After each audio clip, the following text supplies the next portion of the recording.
घर से कबाड़ हटाने के लिए कुछ आज ऐसे 5 तरीके शेयर करूंगी जो आप अपने घर को बहुत अच्छी तरह से व्यवस्थित कर पाएंगे और अपने घर से जो है वो डिक्लटरिंग कर पाएंगे। और ये सब चीज़ें मैंने अपने यूट्यूब क्रिएटर के रूप में अपने गलतियों से ही सीखा है। और इन जो मैं गलतियां करती थी घर को संभालने में या जो चीज़ें नहीं हो पाती थी, तो मुझे भी काफ़ी दुख होता था कि बाकी औरतों के तरह मैं अपने घर को क्यों नहीं मैनेज कर पाती हूँ। लेकिन जब एक कंटेंट क्रिएटर के रूप में मैं आई तो मुझे ये एहसास हुआ कि हाँ, कोई भी चीज़ एक दिन की जो है वो घर को व्यवस्थित नहीं किया जा सकता। और तो आज मैं आपको अपने उन कुछ गलतियों को शेयर करूंगी जो मैं अपने घर से इन कबाड़ों को हटाने में मुझे काफ़ी मदद मिली और अपने घर को व्यवस्थित करने में काफ़ी मदद मिली। सबसे पहला डिक्लटरिंग का है कि खरीदारी। अगर हमें ज़रूरत अगर है तभी मैं उस चीज़ की जो है ख़रीदारी करती हूँ, क्योंकि ऑलमोस्ट आजकल सभी घरों में वो सभी चीज़ें अवेलेबल हैं जो हमें ज़रूरत है। लेकिन हाँ, जो कुछ ऐसी चीज़ें नहीं हैं जो हमें ज़्यादा रिक्वायर है, तो कुछ भी ख़रीदने से पहले अब मैं ये सोचती हूँ कि क्या वाकई उस चीज़ को मेरे लिए ज़रूरी है। चाहे वो कपड़े हो गए, चाहे घर के कोई डेकोर पीस हो गए, या कुछ भी चीज़ें जो हो गए, बच्चों के कपड़े हो गए, क्योंकि इन सबों से काफ़ी डिक्लटरिंग इकट्ठा होता है और हम अपने पुराने चीज़ों को जो है वो हटाते नहीं हैं, जो हमने सालों नहीं पहने हैं या महीनों नहीं पहने हैं। तो कभी कभी होता है कि वो जो हम सालों नहीं पहने हैं या महीनों नहीं पहने हैं, वो कपड़े हम फिर कभी नहीं पहन पाएंगे। मेरी ख़रीदारी मैंने अब सोच समझ के करती हूँ, जिससे डिक्लटरिंग जो होता है वो कम होता है। दूसरा, कबाड़ को हटाने का सबसे अच्छा तरीका ये है कि, और घर को व्यवस्थित करने का तरीका ये है कि जो भी चीज़ें मैं उठाती हूँ, और मैंने अपने घर में ये रूल बना ली है कि जो जहाँ से उठाए जो चीज़ें वो वहीं पे रखे। इससे ये होगा कि हमारी जो चीज़ें हैं वो इधर उधर ना फैल के वो एक अपनी व्यवस्थित जगह पे रह जाएंगी। जैसे मैंने इसमें सर्फ डाला है और एक पुराना जो है डिस्कार्ड किया है, तो अगर मैं उसको भी यूज करती तो वो एक डिक्लटरिंग का काफ़ी सारा सोर्सेज बन जाता और वो एक व्यवस्थित नहीं हो पाता।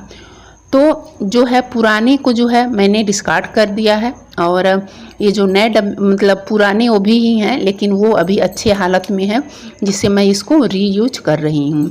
जैसे मैंने सर्फ यहाँ इस्तेमाल किया, या कपड़े धोते समय जो है ये मैं जो है कंफर्ट का यूज़ करती हूँ, और ये बेनिस का यूज़ करती हूँ, सर्फ का यूज़ करती हूँ। तो इसको मैंने एक जगह ये सेल्फ स्पेशली बनवाया है, और जो भी यहाँ से जो सामान उठाता है वो यहीं पे रखता है, कहीं इधर उधर ना करके। तो ये मेन रीज़न होता है डिक्लटरिंग का, और घर को जो है व्यवस्थित करने में ये जो है चीज़ बहुत अच्छी मानी जाती है, और अब घर जो है मेरा व्यवस्थित रहता है। तीसरा ये कि किचन में जो कबाड़ हटाने का जो तीसरा उपाय है, और घर को व्यवस्थित करने का जो तीसरा उपाय है, किचन में कोई भी क्लीनिंग करिए या घर की कोई भी क्लीनिंग करिए, तो एक पार्ट को आप जो है उसमें आप लीजिए।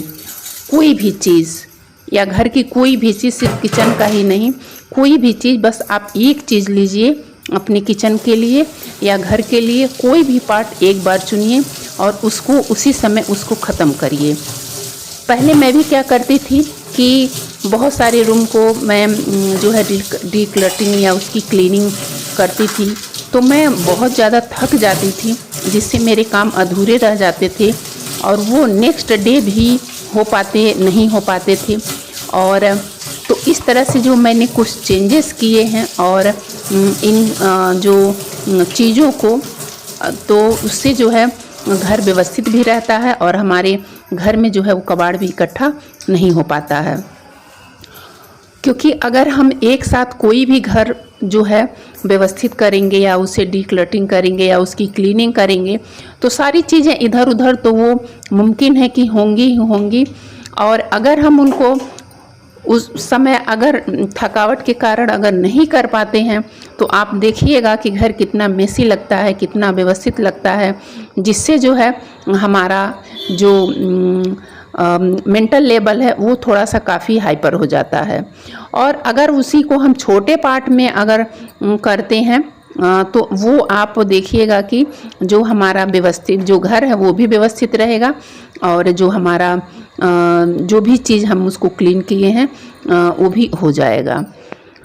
तो ये मैं आज जो है अपना नीचे का जो पार्ट है आज मैंने ये लिया है, क्योंकि ग्रोसरी आई थी अभी, जिसकी वीडियो मैंने आप लोगों के साथ शेयर की थी। तो जो ग्रोसरी होती है, जो चीज़ें फिल करने से, जो जार में भरने से बच जाती है, तो ये मेरा एक स्पेशली ये डब्बा है बड़ा सा, तो उसी में चीज़ों को मैं करके रखती हूँ और उसे क्लीन करती हूँ।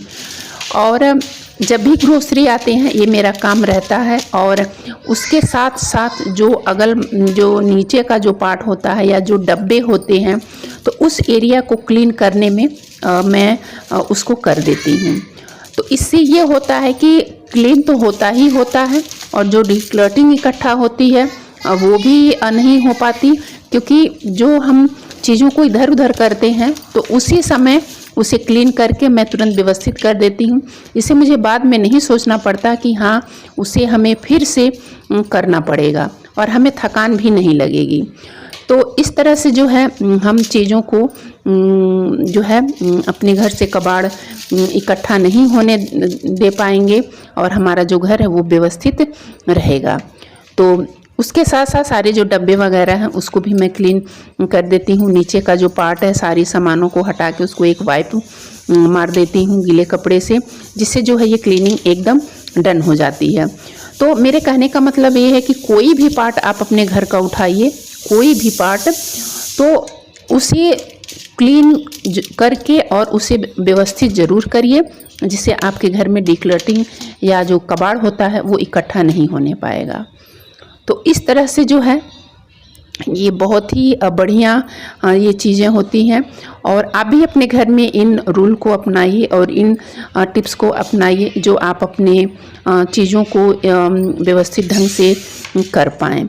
तो कोई भी चीज़ जो होती है इस तरह से करने से काफ़ी बढ़िया होती है। पहली बार विजिट किए हैं तो मेरे चैनल को ज़रूर सब्सक्राइब करिएगा। इस तरह के कंटेंट को देखने के लिए बेल आइकन ऑल पे क्लिक करिएगा। लास्ट जो है वो ये है कि अगर वार्डरोब में ज़्यादा आप कपड़े रखते हैं तो इससे भी जो है ज़्यादा जो है अव्यवस्थित दिखती है। और उन्हीं चीज़ों को वार्डरोब में आप रखिए जो आप रेगुलर यूज़ करते हैं, हफ्तों में यूज़ करते हैं, 2 हफ्ते में यूज़ करते हैं, तो उन्हीं कपड़ों को रखिए, आपका वार्डरोब भी एकदम नीट एंड क्लीन रहेगा। तो thank you for watching this video. Bye bye.